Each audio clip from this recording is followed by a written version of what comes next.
नमस्कार, मी डॉक्टर सुमेधा भोसले. मुद्द्याची गोष्ट या आमच्या यूट्यूब चॅनलवरती तुम्हा सर्वांचं खूप खूप स्वागत. आमची पहिली मालिका आहे मी आणि माझं आनंदी जीवन. आनंदी जीवन म्हणजे आनंदी शरीर आणि आनंदी मन. असं म्हटलं जातं आनंदी मन नेहमी आनंदी शरीरामध्येच वास्तव्य करतं.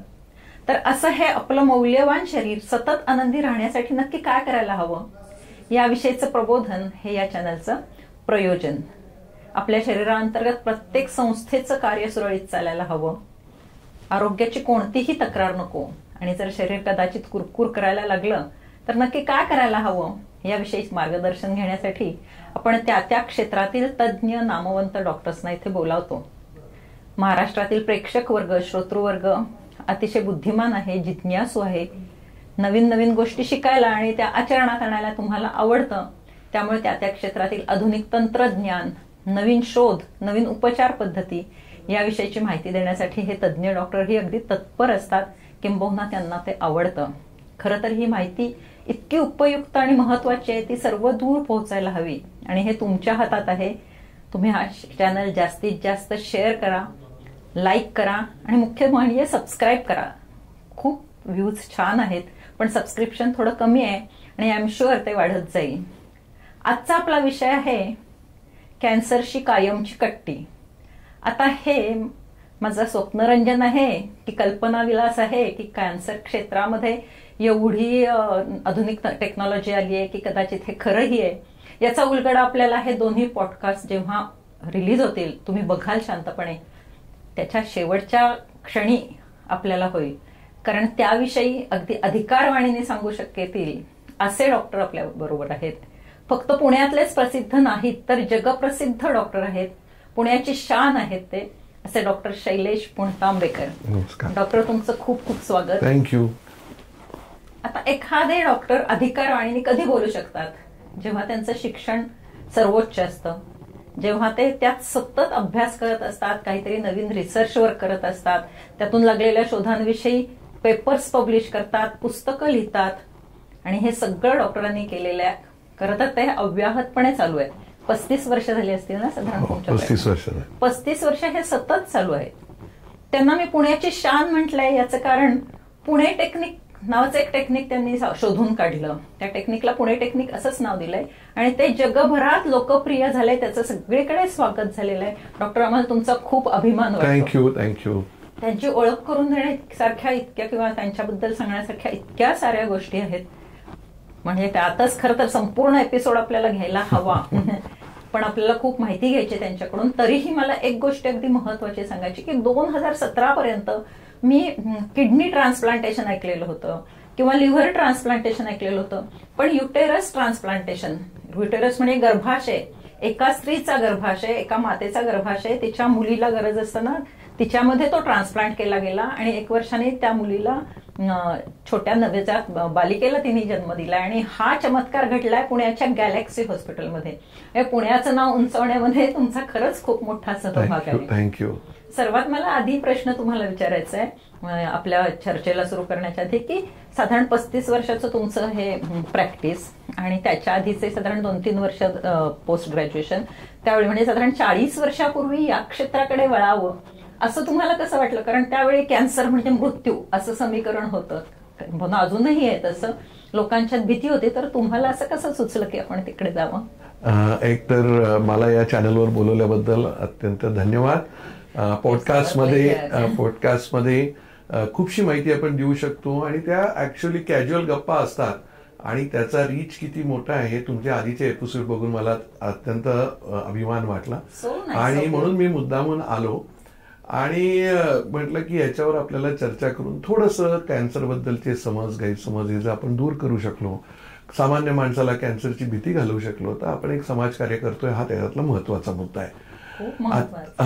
आता जो तुम्ही मला प्रश्न विचारला, काय होतं, मी बीजे मेडिकल मधनं जेव्हा मास्टर ऑफ सर्जरी केली, सो त्याच्यानंतर जरा मुंबईचं वारं कसं आहे ते बघू की मुंबईत कशी प्रॅक्टिस आहे, म्हणून मी जसलोक हॉस्पिटलमध्ये गेलो आणि माझ्या सुदैवानी मला डॉक्टर शिरीष बन्साली ज्यांनी अमिताभ बच्चनवर ऑपरेशन केलं होतं, कुलीचा जेव्हा मोठं ऍक्सिडेंट झाला होता त्याच्या वेळेला डॉक्टर उडवाडिया आणि डॉक्टर बन्साली यांनी त्याच्यावर ऑपरेशन केलं होतं. तर मला त्यांच्याकडे काम करायला मिळालं आणि तिथे काम करत असतानाच काही कॅन्सरची ऑपरेशन्स मी बघितली. आता आम्ही जेव्हा ससूनमधनं गेलो त्यावेळेला कॅन्सरचं ऑपरेशन म्हणजे करायचो आम्ही, पण फारसे पेशंट जिवंत राहायचे नाहीत कारण टेक्नॉलॉजी चांगली नव्हती. आणि कॅन्सरचं ऑपरेशन करण्यामध्ये आमचे जे बॉसेस होते त्यांना फारसा इंटरेस्टही नव्हता. सो आमचा इंटरेस्ट त्याच्यात डेव्हलप होणं नेक्स्ट टू इम्पॉसिबल होतं. पण यांच्यावर काम करत असताना माझ्या लक्षात आलं की ही काहीतरी वेगळी ब्रांच आहे बरं, तर आपण त्याच्यात शिरावं. पण जे काही कॅन्सरची ऑपरेशन्स मी जसलोकमध्ये बघितली ती सगळी पेशंट हसत खेळत घरी जात आहेत. म्हणजे काहीतरी टेक्नॉलॉजी आणि टेक्निकमध्ये फरक आहे आणि तो कदाचित आम्हाला पुण्यात राहून कळलेला नाही. तर म्हणून मला हे जे नवीन शास्त्र हे शिकायचंय. त्यावेळेला कॅन्सर सर्जन बनायचं म्हणजे फक्त आलेले पेशंटची मृत्यूची वाट पाहायची आणि तुम्ही ऑपरेशन करा पण थोड्या दिवसातच जाणार आहे, या स्थितीत तशी आमचं होतं. पण जसं मी कॅन्सर सर्जरीमध्ये घुसलो त्याचं ओव्हरऑल मला फीचर्स कळायला लागले, त्याची मानसिकता कळायला लागली, ऑपरेशनचं स्वरूप कळायला लागलं, तेव्हा माझ्या लक्षात आलं की बाबा आपण टॉप टू बॉटम सगळे कॅन्सर ऑपरेशन करणार आहे. आणि हे जे पेशंट आहेत ते इतके म्हणजे डिप्रेस्ड येतात, त्यांना जर ह्याच्यातनं आपण बाहेर काढू शकलो तर आपण काहीतरी मोठं करू. कसं आहे, नोबल विचार आहे ना त्यावेळी त्या लहान वयात सुचणं हे खरंच हो, म्हणजे ते सुचलं का मला माहिती नाही. पण मला असं वाटतं की पुण्याच्या नशिबात एक असंही नाही, कधी कधी असं वाटतं की जे आपल्या मनात नसतं आपण ठरवतोय करतो वेगळं आणि झालं तसंच. डॉक्टर्स जे आहेत, माझं असं नेहमी म्हणणं असतं की जे डॉक्टर्स आहेत त्यांचा माणसाचा परमेश्वर मी म्हणत नाही पण माणसाचा डॉक्टर जो कोर्स आहे तो अतिशय. आणि त्याच्यामध्ये मग मी 4 वर्ष तिथे घालवली आणि मग मी पुण्यात जेव्हा आलो तेव्हा मी पुण्यातला 3रा कॅन्सर सर्जन होतो. मी कॅन्सर सोडून इतके वर्षात काहीच ऑपरेशन्स केली नाही, त्यावेळेला 3रा होतो. आणि हळूहळू टेक्नॉलॉजी पण बदलत गेली, मीही बदलत गेलो, कॅन्सरच्या बद्दलची माहिती कळायला लागली आणि ती माहिती कळत असतानाच आम्ही नवीन नवीन तंत्रज्ञान करायला लागलो. आणि आता त्यावेळेचा जो चांगला विचार होता त्याच्या बीजाचा आज असा मोठा आणि मला एक तुम्हाला विचारायचं होता एक वेगळा क्वेश्चन की 40 वर्षापूर्वी किंवा 50 वर्षापूर्वी असेल, कारण हा इतका मेलोड्रामॅटिक विषय आहे की हिंदी पिक्चर्स असू दे, मराठी पिक्चर्स, अनेक नाटकं किंवा ललित साहित्यही त्याच्यावरती झालं, बऱ्याच गोष्टी सांगितल्यात. आणि जिंदगी लंबी नाही बडी होनी चाहिए असे डायलॉग प्रसिद्ध झाले, आनंद सिनेमातला हा डायलॉग. पण त्याच्यामध्ये असं नेहमी असं आम्हाला गंमत वाटायची की डॉक्टर्स सांगतात की 6 महिने आहेत तुमच्याकडे किंवा 1 वर्ष आहे, असं खरंच सांगता येतं 6 महिने आहेत? ऍक्च्युली नाही. म्हणजे मी बरेचदा असं उदाहरण देतो की कॅन्सर हा आहे, हा बाहेरून आलेला नाही, हा बॅक्टेरिया व्हायरस नाही की बाहेरून आलेला आहे. आपल्याच शरीरातले काही पेशी आपल्या विरुद्ध बंड करतात. म्हणजे एक साधं उदाहरण आहे की आपल्याला जर 2 मुलं झाली तर 2 मुलांचं आपण संगोपन अतिशय उत्तमपणे करू शकतो. पण आपल्याला जर 8 किंवा 10 मुलं झाली तर 8व्या आणि 9व्या 10व्या मुलाकडे आपण लक्ष देऊ शकत नाही किंवा मुलीकडे लक्ष देत नाही. ते इतर ठिकाणी हिंडत बसतात, ते गुंड प्रवृत्तीचे होतात, घरात न राहता इतरांच्या घरात घुसायला सुरुवात करतात. तशीच काहीशी प्रक्रिया आपल्या शरीरात घडते. तर बेसिकली कसं आहे की या ज्या पेशी आहेत आपल्या शरीरातल्याच आहेत. आपल्या शरीरात 2 गोष्टी रोज घडत असतात. नवीन पेशी, आता तोंडाने खातो तर वरच्या ज्या पेशी आहेत त्या बाहेर पडून जातात, नवीन पेशी निर्माण होत असतात. पण किती पेशी निर्माण करायच्या आणि किती ठेवायच्या आणि किती मारून टाकायच्या हे आपलं शरीर ठरवत असतं. याला एक कंट्रोलिंग अथॉरिटी. ज्या वेळेला हा कंट्रोल निघून जातो त्यावेळेला या पेशी वेड्यासारख्या फुगवायला सुरुवात करतात आणि त्या अवयवामध्ये त्यांची जागा जेव्हा नाहीशी किंवा कमी होते तर या पेशींना गुंड प्रवृत्तीची असल्यामुळे ते रक्तात घुसतात, ते लिम्फॅटिक्स मध्ये घुसतात आणि तिथनं सोडून इतर ठिकाणी जातात. सांगायचा मुद्दा असा की कॅन्सरच्या ज्या पेशी आहेत त्या बाहेरून आलेल्या नाहीत. काहीतरी घडतं, जेनेटिक म्युटेशन घडतं किंवा तुम्ही काहीतरी तंबाखू खाता, दारू पिता. बघणारच आहोत त्याच्यामध्ये की ओळीने, कारण आमचे जे प्रेक्षक आहेत ना ते वही पेन घेऊन बसतात. आम्हाला कित्येक दिवस असे मेसेज येतात की सुमिता आम्ही सगळं वही पेन घेऊन बसतो, तर आम्हाला आपण सगळी अशी चर्चा करूया की त्यांना त्याच्यातून लिहून घेता येईल की कॅन्सरची कारणं काय आहेत. म्हणजे मला मुख्य हे सांगायचंय की ते हिंदी डॉक्टर पिक्चर मधली कल्पना आहे की 6 महिन्याचं आयुष्य आहे, कदाचित 6 महिन्याचं आयुष्य आणखीन पुढचे 10 वर्ष सुद्धा जगत असेल, कदाचित 6 महिन्याचं आयुष्य सांगितलंय डॉक्टरांनी आणि 2 दिवसात सुद्धा जात असू शकेल. पण आपण कॅन्सरची कारणं काय आहेत ते बघूया. ऍक्च्युली कॅन्सरची कारणं म्हणजे पहिला सगळ्यात महत्वाचा मुद्दा सगळ्या प्रेक्षकांकरता की 80% कर्करोग जे आहेत ते प्रिव्हेंटेबल आहेत, म्हणजे आपण प्रिव्हेंट करू शकतो. पण तिथे आपल्या इथे प्रॉब्लेम काय कळतं पण वळत नाही अशी परिस्थिती आहे. 80% पुरुषांचे कर्करोग हे तंबाखू आणि तंबाखूच्या सेवनामुळे होतात. आणि भारत हे अख्ख्या जगातलं नंबर 1 देश आहे जिथे वेगवेगळ्या प्रकारचे तंबाखू खाल्ले जातात. म्हणजे तुम्ही म्हणा असं करून गोळी टाकलेली आहे, पानात टाकलेलं आहे, तपकीर आहे, सगळ्यात उत्तम आणि सगळ्या खेड्यापाड्यातल्या आणि आपल्या झोपडपट्टीतल्या बायका लावणार म्हणजे गारोदरी मिश्री लावत इकडे हिंडत असतात. आणि मिश्री लावलं तर विचारलं तुम्ही तंबाखू खाता का? छे छे छे, तंबाखू कोणी खातं? आम्ही मिश्री लावतो, पण मिश्रीत तंबाखू आहे. सो सगळे प्रकार तंबाखू सगळे आणि गुटखा काय सिगरेट काय सगळं आहे. त्याच्यावर तुम्ही फोटो घाला, काही करा. पण प्रेक्षकांकरता सगळ्यात महत्वाची गोष्ट आहे की तंबाखू आणि तंबाखूच्या सेवनामुळे तुमच्या मनात जर गैरसमज असेल की फक्त तोंडाचे, अन्ननलिकेचे आणि श्वासयंत्राचे कॅन्सर होतात कारण आपण एवढ्याच मर्यादित भागात तो तंबाखू खातो, तर ती टोटली चूक आहे. तंबाखूमुळे स्वादुपिंडाचा, गुदद्वाराचा म्हणजे संडासच्या जागेचा, नंतर लिव्हरचा, एवढंच नव्हे तर मूत्राशयाचा आणि मूत्रपिंडाचा पण कॅन्सर होऊ शकतो. ऑर्गन त्यांनी अफेक्ट होतो. आणि मुख्य डॉक्टरांनी इतका छान दिलासा दिला की 80% कॅन्सर हा आपल्या चुकांमुळे होतो. म्हणजे प्रिव्हेंट करता येतो, म्हणजे त्याचा प्रतिबंध आपल्याला करता येतो. पण काय होतं, एखादा सिगरेट खाणाऱ्या माणसाला आपण सांगितलं की तू सिगरेट ओढू नको, तो म्हणतो नाही नाही मी दिवसातलं फक्त 5च सिगरेट ओढतो, माझा बाजूवाला आहे तो 50 ओढतो तरी त्याला काय झालं नाही. आम्ही त्याला नेहमी म्हणतो BSNL ची लाईन आहे, आप कतार में हो, आप कतार में हो, कधी ना कधी तरी तुम्हाला होणार आहे. मी सगळ्यांना सांगते की स्मोकिंगला शरीर माफ करत नाही. पण आता काय आहे की जी सिनेमे बघा, काही म्हणा की स्ट्रेस म्हणला की तंबाखू आली, स्ट्रेस म्हणला की दारू आली, स्ट्रेस म्हणला की सिगरेट आलं. आणि दीज आर युथ आयकॉन्स. आपण काय इथे आयडियलिस्टिक रिअलिस्टिक वर्ल्ड मध्ये राहतो. फार जास्ती साधू संतांचं जीवन जगा असं आमचं म्हणणंच नाहीये. कारण ते म्हटलं तर लोक मला युथला सगळे मला म्हणतात म्हणजे काय आम्ही काय करावं, घरी येऊन ताक प्यावं का? नाही, असं आम्ही काही म्हणत नाही. 2 लोकांमध्ये दारू पेक्षा सिगरेट बरी का सिगरेट पेक्षा दारू बरी, खरं तर काहीच घ्यायला नाही पाहिजे. पण अगदीच जर तुम्हाला पाहिजे असेल तर दारू विशिष्ट प्रमाणात जर घेऊ शकलात तर म्हणजे त्यालाही लिमिटेशन्स आहेत. सो 15 डेज घेतलं सोशल ड्रिंकिंग मध्ये कॅन्सर होत नाही. पण excessive of anything will cause cancer. म्हणजे कॅन्सर हवा नको असेल तर तुम्हाला दारू आणि सिगरेट पासून लांब राहायलाच हवं, म्हणजे तंबाखू पासून लांब राहायलाच हवं. तंबाखू हा सगळ्या आपल्या म्हणजे भारतात लागलेला शाप आहे. म्हणजे तुम्ही अगदी साधू संतांसारखे राहू नका, पण निदान कॅन्सरला आमंत्रण तरी देऊ नका. आमंत्रण देऊ नका, हे आपल्यावर आलेलं आमंत्रण आहे. आणि 20% जे कॅन्सर्स आहेत ते दुर्दैवाने जेनेटिक आहेत. जेनेटिक म्हणजे जेनेटिक आहे. जेनेटिक म्हणजे काय की आईकडनं मुलीकडे, मुलाकडनं बापाकडनं मुलाकडे गेलेले हे कॅन्सर्स आहेत. दोन्ही पॅरेंट्सना असला तर मुलांना व्हायची शक्यता असते.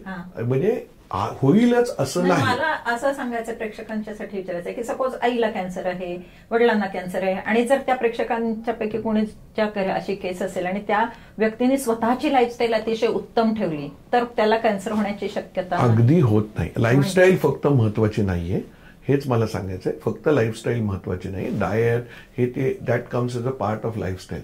सगळ्यात मोठा जो महत्वाचा मुद्दा आहे, तुम्ही तुमच्या कॅन्सरवर मात करू शकता. ह्याच्याकरता कोणी योगा गुरुकडे जायची गरज नाही. पॉझिटिव्ह ॲटिट्यूड राहायला पाहिजे. किती महत्वाचं. पॉझिटिव्ह म्हणजे मला जरी कॅन्सर झाला तरी मी याच्यातनं बाहेर पडणार आहे. हा मेसेज खेडोपाडी जायला हवा की कॅन्सर झाला तरी त्याच्यातून बाहेर पडणार आहे. कॅन्सर म्हणजे मृत्यू नाही. कॅन्सरची कायमची कट्टी घेता येते. आणि आपली जी पॉझिटिव्हिटी याचा अर्थ हसत राहणे म्हणजे मी खूप आनंदी आहे, दार्शवणे असं नाही. पॉझिटिव्हिटी म्हणजे मनातनं खंबीर की झाला तर झाला, आपण याच्यावर मात करू. आपल्या पेशींचा कंट्रोल कुठनं येतो? मेंदूकडनं येतो. तुमची जी पॉझिटिव्हिटी तुम्ही दिली ना तर ती पेशीमध्ये पॉझिटिव्हिटी उतरते आणि ती पॉझिटिव्हिटी, आणि ह्याच्याकरता मी हे आउट ऑफ द हेड सांगत नाहीये, 20 ते 25 पेशंट माझ्या 35 वर्षाच्या कारकिर्दीत आहे, जिथे मी आणि Tata cancer, Rajiv Gandhi cancer hospital आणि इतर अनेक कॅन्सर हॉस्पिटलच्या डॉक्टर्सनी त्यांना सांगितलं की बाई किंवा बुवा, तुझा कॅन्सर लिव्हरमध्ये पसरलेला आहे, तुझा कॅन्सर लंगमध्ये पसरलेला आहे आणि याच्याने तुला 6 महिने ते वर्षभर आहे. त्या बाई आणि बुवा जे कोणी पेशंट होते त्यांनी सांगितलं, डॉक्टर माझी अशी अशी कार्य राहिलेली आहेत, मी मरणार नाही, कुठे का पसरलेला असते ना. जेवढ्या डॉक्टरने सांगितलं की तू 6 महिन्यात मरणार आहे, त्याच्यातले अर्धे डॉक्टर मेले, पेशंट अजून जिवंत आहेत. पॉझिटिव्हिटीचा केवढा मोठा इफेक्ट आहे. सो कॅन्सर झाला. इव्हन मला इथे सांगावं असं वाटतं, व्हिज्युअलायझेशन पण खूप उपयोगी पडतं. म्हणजे व्हिज्युअलायझेशन मध्ये जर तुम्ही आत्ताच ठरवलं की मी वयाच्या 90व्या वर्षी अगदी निरोगी आणि छान हेल्दी लाईफस्टाईल आहे, मी टेकडीवर जाऊ शकते किंवा मी जाऊ शकतोय, मी माझ्या नातवंडांना अंगा खांद्यावर खेळवतोय, असं जर मनापासून व्हिज्युअलाइज केलं तर ब्रेनला तेच ट्रेनिंग देतं. Absolutely right. सो माझं स्वतःचं पर्सनल मत असं आहे की रोग होणे न होणे हे आपल्या हातात नाही. काही वेळेला दुर्दैवाचा भाग असतो. म्हणजे कितीतरी पेशंट असे आहेत की नाही, ते म्हणतात आम्ही सुपारीचा खंड पण खाल्ला नाही, तंबाखू लशिवलं नाही, पण तो एक म्युटेशनचा पार्ट असतो, जेनेटिक म्युटेशनचा. पण जरी असला तर तुम्हाला कॅन्सर झाल्यानंतर तुमचं पहिल्या वेळेला धक्का बसणं, रडणं हा मानसी स्वभावच आहे. म्हणजे अगदी भले भले थोर सायंटिस्ट आणि मोठे मोठे पॉलिटिशियन्स, त्यांची जेव्हा मी ऑपरेशन केली आहेत, पहिल्यांदा कॅन्सर शब्द उच्चारल्यानंतर उक्साबुक्की रडले, पण त्याच्यातनं ते बाहेर पडले. जे बाहेर पडले, पॉझिटिव्ह राहिले, ते जगले. आणि अगदी पहिल्या आणि दुसऱ्या स्टेजमध्ये असलेले पेशंट पण जे सारखे रडत बसले, आता माझं कसं होणार, मग मी जगणार का, उद्याचा दिवस कसा जाणार, म्हणजे मी अजून 2 महिने जगणार का, ही जी एक आपली एन्झायटी प्रॉब्लेम आहे, तो जर त्याच्यातनं मात केला. आणि ह्याच्यामध्ये ना फॅमिली मेंबर्सचा तेवढाच मोठा हात आहे. आपल्याकडे कॅन्सर झाला की फॅमिली मेंबर्स जसं काय आपण कोणाच्या मयतीला चाललोय असं भेटायला जातात. तो इतका उदासीन चेहरा घेऊन जातात की आलेल्या कॅन्सरच्या पेशंटला आपण आता पुढे काय होणार, ह्याच्या उलट जर काही होणार नाही तुला, आम्ही बघू, जे काय करायचं ते होईल, काळजी कसली करतो. उत्तम ऑपरेशन मी करतो, उत्तम किमोथेरपी उपलब्ध आहे. हा महत्वाचा मुद्दा जरी असला तरी कॅन्सर झाल्यानंतर पेशंटला पॉझिटिव्हिटी देणं हा माझ्या आयुष्यातला सगळ्यात मोठं ध्येय मी समजतो. ज्या कोणाला कॅन्सर झाला असेल त्या सर्वांना हा पॉडकास्ट बघायला सांगा, कारण स्वतः कॅन्सर तज्ञ तुम्हाला निरोप देत आहेत की जर तुमची मानसिकता पॉझिटिव्हिटी असेल तर तुम्ही त्याच्यातून इझिली बाहेर पडू शकता. आणि अनुवंशिकतेचा रोल त्याच्यात महत्वाचा असला तरी तुम्ही लाईफस्टाईल छान ठेवू शकता. कारण पुढचं कारण ते सांगत आहेत की लठ्ठपणा सुद्धा कॅन्सरचं ओरिजिन आहे. सगळं म्हणजे बेसिकली डाएट हा सगळ्यात महत्वाचा मुद्दा आहे. आता काय आहे, म्हणजे तुमच्या या माध्यमातून मी सांगू इच्छितो, कारण सगळ्यांना आता डाएट ह्याच्यावर अनेक डायटिशियन्स अनेक गोष्टी बोलतात आणि कॅन्सर आणि डाएट याच्यावर अनेक गोष्टी लिहिलेल्या आहेत. माझं एवढंच म्हणणं असतं, तुमच्या आजीनी जे तुम्हाला खायला शिकवलं, आईनी जे खायला शिकवलं ते खा ना. वेगळे डाएट तुम्ही कॅन्सर झाले म्हणून करायची गरज नाही. मला आता कॅन्सर झाला त्याच्यामुळे मी आता फक्त बॉइल्ड व्हेजिटेबल खाणार आहे, मला आता कॅन्सर झाला म्हणून मी शुगर कमी खाणार आहे, तेल कमी, काही नाही. तुम्ही जे तुमच्या आईनी तुम्हाला खायला घातलं तेच डाएट चालू ठेवा. It is not going to affect you. Don't try to change the diet just because आज नेटवर अवेलेबल आहे किंवा काहीतरी फॅट. बेसिकली मी असं सांगते, आई आजी हे सारखा जर व्यायाम करत असाल तर तेवढं खा. जर त्यांच्यासारख्या कॅलरीज कमी असतील तर, कारण ओबेसिटीमध्ये मी तुम्हाला सांगितलं त्याप्रमाणे मी मेडिकल ऍस्पेक्ट्स ऑफ ओबेसिटीमध्ये PhD संपादन केले जर्मन युनिव्हर्सिटीमध्ये. आणि तिथे मी कॅन्सरवरती माझ्या अभ्यासामध्ये असं लिहिलेलं होतं, काही 6-7 कारणं दिली होती. त्याच्यामध्ये कार्बन इफेक्ट, ते वॉर्बर्गचा जो इफेक्ट आहे तो, त्यानंतर म्हणजे जास्ती साखर खाणं, किंवा दुसरं मी त्याच्यामध्ये सांगितलेलं होतं की क्रॉनिक इन्फ्लमेशन असेल शरीरामध्ये, म्हणजे सूज आली आहे कुठल्या तरी अवयवाला, किंवा हल्ली आपण बघतो की रक्तवाहिन्यांचा दाह होतो म्हणूनच हे लाईफस्टाईल डिसीजेस होतात, हायपरटेन्शन, हार्ट डिसीज किंवा कॅन्सर किंवा हृदयरोग सुद्धा, आणि डायबेटीस मुख्य म्हणजे. त्यानंतर मी तिसरं त्यांना कारण लिहिलेलं होतं की ऑक्सिडेटिव्ह स्ट्रेस जो शरीरामध्ये, की शरीरामध्ये ते रेडियंट्स म्हणजे अँटी ऑक्सिडंट आपण जी ट्रीटमेंट घेतो ती औषधातून न घेता आहारातून कशी घ्यायची. हाच महत्वाचा मुद्दा आहे की माझ्या त्या 35 वर्षाच्या कारकिर्दीत कॅन्सर होण्याचं प्रमाण वाढलंय असं मी म्हणू शकत नाही. निदान लवकर व्हायला लागलंय. पण दुर्दैवाने सगळ्यात मोठी गोष्ट आमच्या लक्षात आली की कॅन्सरचं एज कमी होत चाललंय. 35 आणि 30व्या वर्षी आणि 40व्या वर्षी कॅन्सर डिटेक्ट व्हायला लागले. कारण लाईफस्टाईल पेक्षा ना आमच्या क्षेत्रामध्ये याच्यावर खूप मोठं काम झालंय. कॅन्सर व्हायचं मेन कारण आत्ता जे अर्बन एरियाजमध्ये आहे ते मेन इज स्ट्रेस. आपल्या ताटात काय वाढलं आहे ह्याच्यापेक्षा दुसऱ्याच्या ताटात काय वाढलंय ह्याच्या बघण्यात जे आज युथ घालवतो. याच्याकडे मर्सिडीज आहे, मग माझ्याकडे कधी येईल? माझ्याकडे आज 2 गाड्या आहेत, मग मला 3 का नको? म्हणजे राहिलेला दिवस आनंदात घालवायचाच नाही, पुढे अजून आपण ह्याच्यापेक्षा काय मिळवू शकतो. मुलं आत्ता नको, का नको? कारण मुलं आत्ता झाली तर आपला इन्कम मध्ये तेवढा अवेलेबल नाही. हे सगळे विचार आपल्या जनरेशननी कधी केलेले नाही. So stress is a major factor. Lancet नावाच्या जर्नलमध्ये लिहिलेलं आहे, stress is now considered as one of the major factors. आणि कॅन्सर हा आत्ताच्या घटकेला रिलेटेड टू स्ट्रेस हे सायंटिफिक पेपर आहेत. मानसिक स्ट्रेस सगळ्यांना असतात आयुष्यात, कोणाला स्ट्रेस नसतो. पण स्ट्रेस मधनं बाहेर पडण्याकरता अनेक गोष्टी आहेत. डाएट सगळे करतात, एक्सरसाइज करतात, पण मानसिक जो स्ट्रेस आहे ऑफिसमध्ये गेल्याचा, आज इथे ट्रॅफिकचा, ह्या स्ट्रेसमध्ये आपण कसं रिलीव्ह करायला पाहिजे हा खूप महत्वाचा विषय. गंमत म्हणून सांगते, 98% मार्क पडलेल्या मुलीला जर कमिन्समध्ये ऍडमिशन मिळाली नाही तर घरी असा दुःखाचा पर्वत आलेला असतो. 98% मिळाल्याकडे दुर्लक्ष होऊन त्या 2% दुःखी होतात. आणि ह्या स्ट्रेसमुळे तुम्हाला डायबिटीस होतो, हार्ट डिसीज होतो, हे सगळे इन्क्लुडिंग कॅन्सर होतो. आणि कॅन्सरचं कसं आहे, कॅन्सर हा म्हणजे मराठी भाषेत त्यांना एक वेगळा शब्द दिलाय, असाध्य रोग. असाध्य रोग वगैरे आता काही राहिलेला नाहीये. पहिल्या आणि दुसऱ्या स्टेजमध्ये 90% कॅन्सरचे पेशंट्स बरे होतात. आपण त्याकडे येणारच आहोत. पण अजून जे महत्वाचे कारण तुम्ही मगाशी सांगितलं की सिगरेट आहे, स्मोकिंग आहे, तंबाखू आहे, आणि स्ट्रेस दुसरं झालं, लठ्ठपणा तिसरं झालं, इम्युनिटी कमी असणे. इम्युनिटीच्या पेक्षा पण बायकांकरता मला सांगणं एक महत्वाचं आहे, वुमेन कॅन्सर हा सगळ्यात मोठा विषय आहे.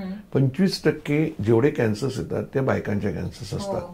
सो वुमेन कॅन्सरमध्ये ज्या अवयव तुम्हाला दिलेले आहे त्या अवयवाचा वापर नाही केला किंवा गैरवापर केला तर तुम्हाला कॅन्सर होतो. म्हणजे काय की ब्रेस्ट हे तुम्हाला दूध पाजण्याकरता दिलेले आहेत. तुम्ही ब्रेस्ट फिडिंग नाही केलं तर ब्रेस्ट फिडिंग न करणाऱ्या बायकांमध्ये किंवा ज्यांना मूल होत नाही त्या बायकांमध्ये ब्रेस्ट कॅन्सरचं युटिलायझेशन फंक्शनचं तर दॅट हॅपन्स.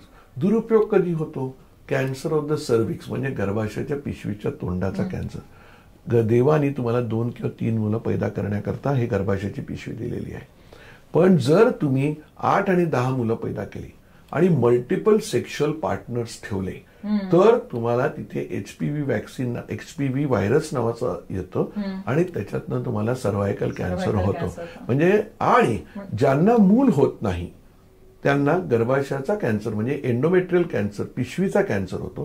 कारण गर्भाशयाची पिशवी तुम्हाला मूल तयार करण्याकरता दिली आहे. थोडक्यात की रिप्रोडक्टिव्ह जी सिस्टीम आहे, प्रजनन संस्था, त्याचा गैरवापर झाला किंवा वापर झालाच नाही, स्तनपान केलं नाही तर स्त्रियांना कॅन्सर होण्याची शक्यता आहे. आणि आजकालच्या लेट मॅरेजेस, लेट चिल्ड्रन आणि ब्रेस्ट फिडिंग करायचं नाहीये फॅड आहे. पण आता हे इतकं आता लोकांच्या मध्ये बिंबवलं गेलंय म्हणजे गेल्या 5 वर्षात या मेसेजेस व्यवस्थित जात असल्यामुळे आता ज्या बायकांना पहाटे 2 वाजता किंवा 3 वाजता उठून बाळांना पाजायचं नसतं त्या आता ब्रेस्ट पंप वापरतात.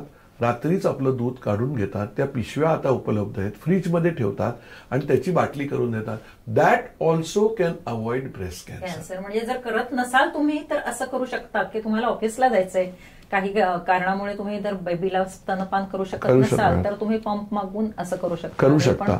आता ही गेल्या 5 वर्षात अर्बनायझेशन मध्ये मी बघितलेला हा चेंज आहे, वेलकम चेंज आहे. आधी मुली म्हणायच्या की मला नाही तर तुम्ही मला औषध द्या म्हणजे माझं ब्रेस्टचं मिल्क कमी होईल.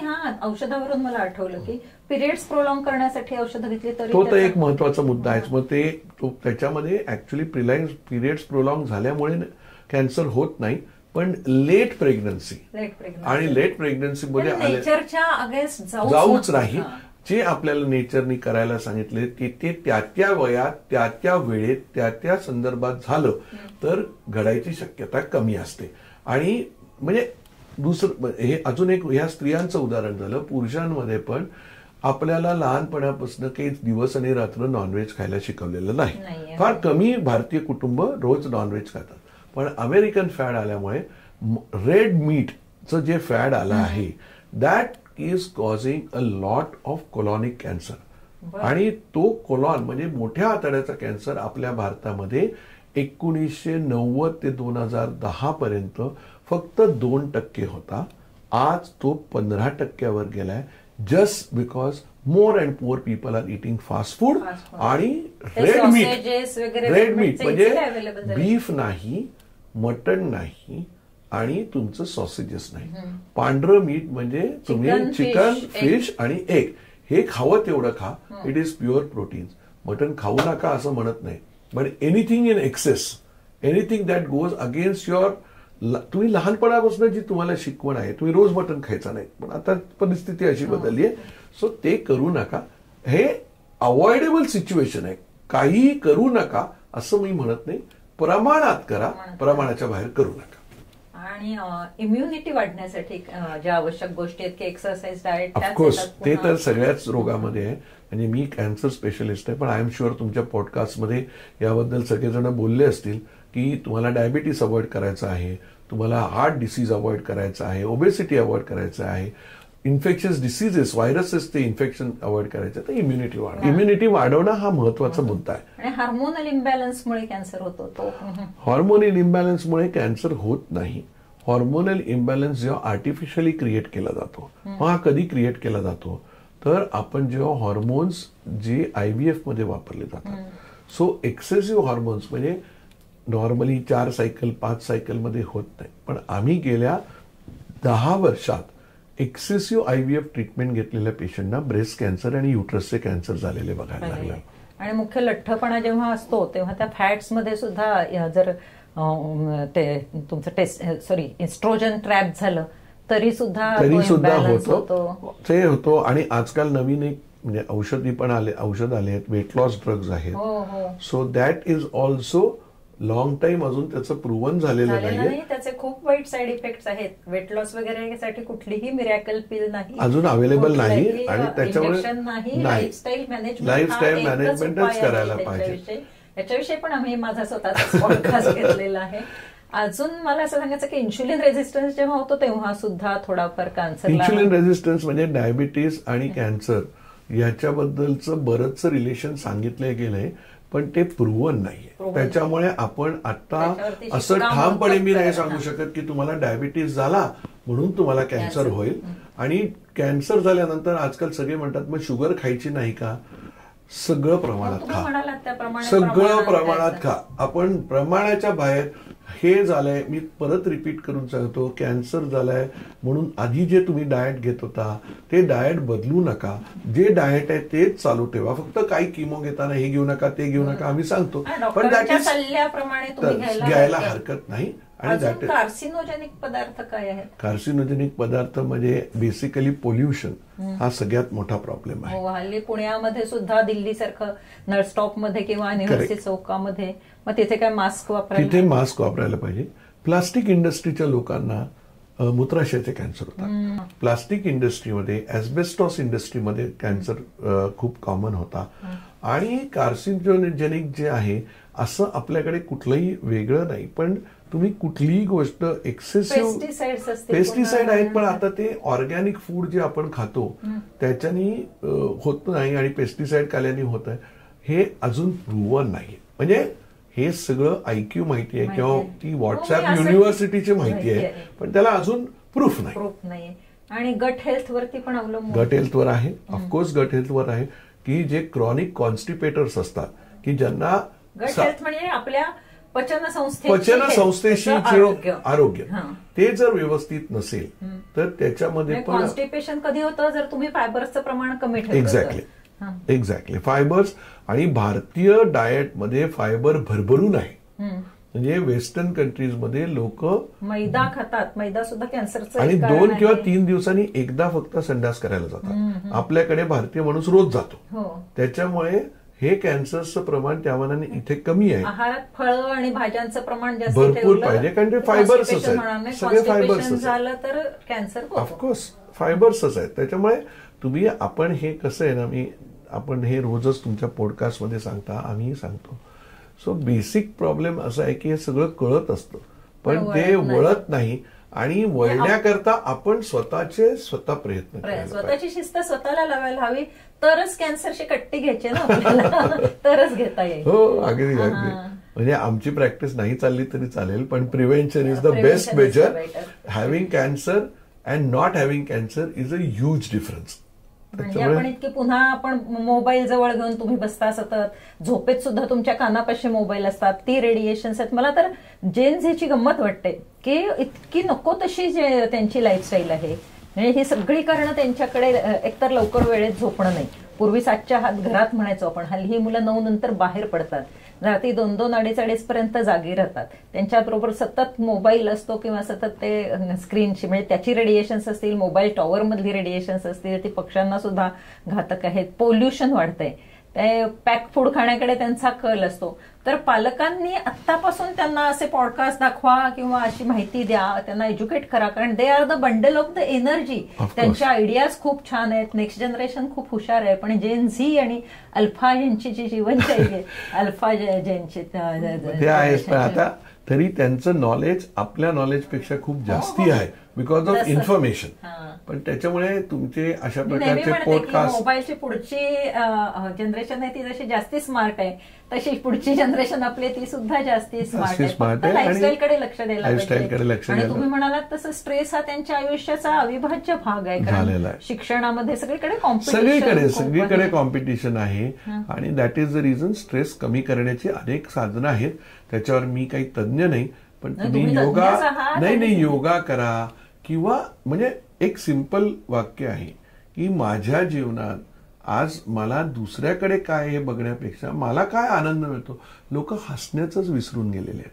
हे साधे आनंदी क्षण आहे की आज आपण संध्याकाळी लवकर घरी आलो, फिरायला गेलो, बाहेर गेलो, आनंदात राहायला पाहिजे.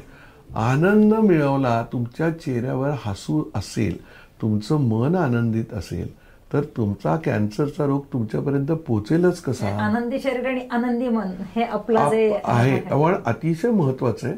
आणि आपल्याला जे मिळतंय ना त्याच्यात आनंदात राहा. अॅम्बिशन वेगळी आणि कॉम्पिटिशन वेगळी. पण कॉम्पिटिशन कॅनॉट अफेक्ट यू. कारण तुम्ही ज्या माणसाशी कॉम्पिट करताय त्याला कळतच नाही ना की हा तुमच्याशी कॉम्पिट करतोय. स्ट्रेस तुम्हीच घेताय की मी याच्यापेक्षा अजून कमवायला पाहिजे. कॉम्पिटिशन करायची तर स्वतःची की I will be better tomorrow. आज मी व्यायाम करत नसेल तर उद्यापासून मी व्यायाम एक्झॅक्टली. किंवा माझ्या करिअरमध्ये पण मी बरा होईल, पण तो खूप चांगला आहे, मग त्याला मी कसं पाडायचा प्रयत्न करीन किंवा मी त्याच्यापेक्षा पुढे. सो बेसिकली विचारायचं होतं की राग, संताप, हेट्रेड, हे कॉम्पिटिशन, स्पर्धा अशा प्रकारचे मुळे सुद्धा कॅन्सरला खतपाणी घातलं. हे सगळ्या गोष्टी फायनली ऍड टू स्ट्रेस. राग येणं साहजिक आहे, पण भगवद्गीतेत म्हणलेलं आहे एखाद्या माणसाने तुमच्यावर चिडलं तर तुम्ही लगेच त्याला उत्तर द्यायची गरज नाही, कारण रागावर पण तुमचा कंट्रोल पाहिजे. तुम्ही मला काहीतरी बोललात आणि चिडून बोललात म्हणून मी त्या मोमेंटला ते रागाने नाही दिलं पाहिजे. सो रागावरचा कंट्रोल पण तुमचा पाहिजे. राग, क्रोध, मत्सर या सगळ्या गोष्टी, भीती, या सगळ्या गोष्टी ऍड टू स्ट्रेस. आणि स्ट्रेस हा शब्द आजकाल इझी आहे, पण परत मी रिपीट करून सांगतो, 20 ते 25% कॅन्सर युथ मधली जे आहेत त्यांना काही सवयी नाहीये, त्या स्ट्रेसमुळे होतात आणि ते अवॉइडेबल आहे. न्यूरोसायन्स बद्दल मी बऱ्याच वेळा लेक्चर देते, तर त्याच्यामध्ये मी नेहमी सांगते की आपल्या ब्रेनमध्ये अॅमॅग्डिला नावाचा एक अवयव आहे आणि जेव्हा तुम्ही स्ट्रेस घेता, भीती वाटते, चिंता वाटते, तेव्हा त्याच्यातून कॉर्टिझॉल सिक्रेट होतं. पूर्वी फाईट किंवा फ्लाईट अशा मोडमध्ये जायचो आपण, किंवा त्यामुळे ते कॉर्टिझॉलचं युटिलायझेशन होऊन जायचं. पण हल्ली आपण चिंता तर सतत करत असतो, पण खुर्चीतच बसलेलो असतो. खरं तर आपलं शरीर खुर्चीत बसण्यासाठी झालेलं नाहीये. आणि मग त्यावेळी जे कॉर्टिझॉल शरीरामध्ये साचून राहतं त्याच्यामुळे इन्शुलिन रेझिस्टन्स होतो, त्याच्यामुळे कॅन्सर होतो, त्याच्यामुळे हायपरटेन्शन होतं. म्हणजे ही जी जर तुम्हाला मोडायचं असेल, कॉर्टिझॉलचं युटिलायझेशन करायचं असेल, तर स्ट्रेस आल्यानंतर तुम्हाला आनंद वाटणाऱ्या गोष्टी काहीतरी शोधून काढल्या शोधायला पाहिजे. आणि मुख्य म्हणजे फाईट ऑर फ्लाईट मधलं तुम्ही फाईट करू शकता. फाईट करणं जरा अवघड आहे, पण फ्लाईट करू शकता. म्हणजे काय की पायात शूज घालून वॉक करायला जायचं, तुमचा स्ट्रेस अर्ध्या तासामध्ये नाही. काय भरपूर गोष्टी आहेत. आता म्युझिक आहे, डान्स करू शकता, डान्स सिनेमे आहेत, म्युझिक आहे, योगा आहे, थोडंफार स्पिरिच्युअलिटी करायला पाहिजे. आम्ही जरी या क्षेत्रात सायंटिफिक क्षेत्रात असलो तरी आमचं स्वतःचं म्हणणं म्हणजे माझं स्वतःचं म्हणणं आहे की आपल्यावरून एक मोठी शक्ती आहे, तिच्या पुढे नमत जरा. मी नशीब बदलू शकतो, मी करू शकतो, हा अहंकार करू नका. कुठे ना कुठे तो नमवत असतो. जेव्हा एक मनुष्य, एक डॉक्टर जेव्हा आपल्या सर्जरीज मधून लोक बरी होतात हे बघतो, तेव्हा त्यांना जाणवतं त्या डॉक्टरना की इथे माझ्या मागे कोणती तरी एक परमेश्वर शक्ती आहे. आणि स्पिरिच्युअलिटी पण आहे. पण जे स्पिरिच्युअलिटी म्हणजे गंध लावून भजनं करणं नाही, पण एक आपली मनातनं आपल्यालाच घातलेली शिस्त की आपल्यावरती कोणतरी आहे आणि जे काय आपलं चांगलं घडतं तर आपण चांगला माणूस झालो तर घडतं. So stress is one of the important factor. या पॉडकास्टमधनं हा जरी महत्वाचा मुद्दा गेला, कारण तंबाखू खाऊ नका, हे खाऊ नका, हे लोक ऐकून पिकलेत. म्हणजे पिकले ते म्हणतात हो ना, बोलतात लोक, करायचं करू नका. पण जी गोष्ट तुम्ही काही न करता घरी रोजच्या रोज घडते त्याच्यावर तरी तुम्ही कंट्रोल करा, एवढंच आमचं म्हणणं आहे. बस प्रसन्न नाही, मन प्रसन्न ठेवा. घरातलं वातावरण कसं का असे ना, तुम्ही मन प्रसन्न ठेवा आणि प्रत्येकातनं पॉझिटिव्हिटी शोधा. म्हणजे एक सिंपल गोष्ट आहे, ऍक्सिडेंट आपला झाला आणि गाडीला ठोकलं गेलं तर चिडण्यापेक्षा गाडीच ठोकली गेली, आपण जिवंत आहेत, मग त्याच्यात आनंद माना. म्हणजे हा की मी नेहमी म्हणतो अरे तरी बरं हा शब्द नेहमी वापरायचा. अरे हे वाईट झालं पण तरी बरं, इतकं वाईट नाही झालं पण तरी बरं, हा खूप महत्वाचा मंत्र आहे. So if you take your attitude like this, you will become a very good person आणि तुमची भीती निघून जाते. जो काय विपरीत काळ असतो त्याच्यामध्ये ह्याच्याहून काय वाईट घडू शकलं असतं याचा विचार करा. तेवढं नाही झालं ना वाईट, म्हणजे चांगलं झालं. नाही, सगळ्या जीवनामध्ये आनंदी राहण्याचं कारण आहे. आता आपण कॅन्सरच्या डायग्नोस्टिक टेस्ट कडे येऊया. त्याच्यामध्ये काय काय करता येतं? आता आपल्याकडे ना 2 प्रकारचे, आता गेल्या 15-20 वर्षात इंटरनेटच्या ओव्हरफ्लोमुळे प्रत्येकाला असं वाटतं की कॅन्सरची टेस्ट आपल्याला लवकरात लवकर करून, की माझ्या आईला होता, माझ्या आजीला होता, तर मी कसं काय डिटेक्ट करू. सो सांगायचं महत्वाची गोष्ट आहे की इतकं प्रगत गेलंय भारतात, म्हणजे जगात नाही तर भारतात, पुण्यात आणि अगदी पार तुम्ही प्रभात रोड, कर्वे रोडला राहत असाल तरी पण या सगळ्या प्रकारच्या टेस्ट घर बसल्या करतात. सो त्याच्यामध्ये 3 प्रकारच्या टेस्ट आहेत.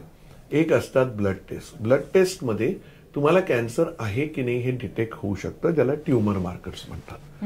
दुसऱ्या ज्या टेस्ट आहेत त्या सिंपल आपल्या शरीरातनं पडलेले जे शी, सू, तोंडातली थुंकी याच्यावरती टेस्ट केल्या जातात. पिक्चरमध्ये दाखवतात रक्ताचे डाग. सो त्याच्यावरच्या टेस्ट केल्या जातात. आणि तिसरी महत्वाची गोष्ट आहे ज्याला आपण डीएनए टेस्टिंग म्हणतो, ज्याला जेनेटिक टेस्टिंग म्हणतो. ज्या जेनेटिक टेस्टिंगवरनं तुम्हाला आत्ता जरी कॅन्सर नसेल तर तुम्हाला व्हायची शक्यता किती आहे हे पण तुम्हाला कळतं. म्हणजे उदाहरण द्यायचं, हे तोच महत्वाचा प्रश्न आहे.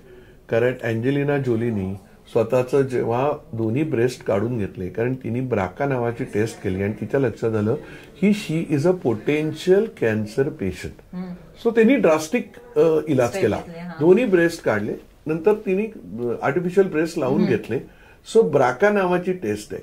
तर तुम्ही ह्या सगळ्या टेस्ट बाजारात उपलब्ध आहे. प्रश्न काय आहे की तुम्ही 35व्या वर्षी केल्या तर होईल याची शक्यतावर तुम्ही त्या फोबियात जगणार आहात का, हा महत्वाचा मुद्दा आहे. पण आईला वडिलांना जर कॅन्सर असेल तर आमचं recommendation after the age of 45 या टेस्ट 5 वर्षातनं एकदा तरी करायला पाहिजे. 5 वर्षानंतर ह्या टेस्ट करायला हव्यात. ब्लड टेस्ट मधून कळू शकतं, तुमच्या शरीरातून जी सिक्रिशन्स बाहेर पडतात त्याच्यावर कळू शकतं, किंवा डीएनए टेस्ट केली डीएनए टेस्टिंग करू शकतं. हा लिहून घेण्याचा मुद्दा. अगदी.